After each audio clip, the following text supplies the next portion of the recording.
Meskipun seseorang itu bisa berjalan di atas air kemudian terbang, kita harus hadapkan perkaranya dengan petunjuk Allah Subhanahu wa ta'ala dan Rasulnya. Kalau sesuai dengan Al-Quran dan Sunnah pemahaman para sahabat radhiyallahu ta'ala anhum ajma'in, maka itu adalah karomah yang benar dari Allah Subhanahu wa ta'ala. Kalau tidak, maka itu adalah naudzubillah min dzalik dari syaitan atau dengan bantuan jin.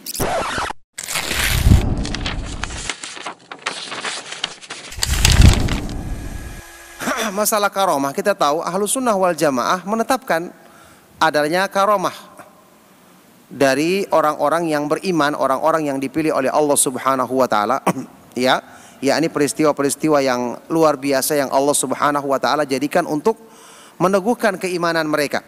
Contoh tadi seperti kisah Ashabul Kahfi dan yang lainnya. Cuman kemudian tentu saja patokan yang untuk kita bisa menilai karomah di sini, ya, karena karomah itu hal-hal yang luar biasa juga bisa dilakukan oleh tukang sihir misalnya. Bahkan orang-orang yang tidak beragama Islam dengan bantuan jin atau dengan yang kita ketahui perkara-perkara yang bertentangan dengan Islam seperti sihir atau yang lainnya. Maka untuk membedakannya adalah kita lihat dari pemahamannya.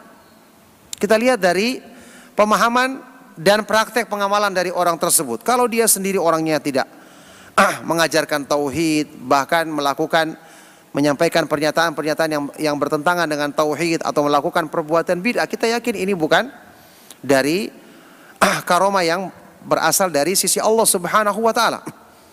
Ya, makanya kata sebagian dari para ulama, kenapa di kalangan para sahabat misalnya karomah itu lebih sedikit dibandingkan para ulama setelahnya, para tabi'in misalnya. Karena di kalangan para sahabat hal-hal yang menguatkan iman mereka lebih besar.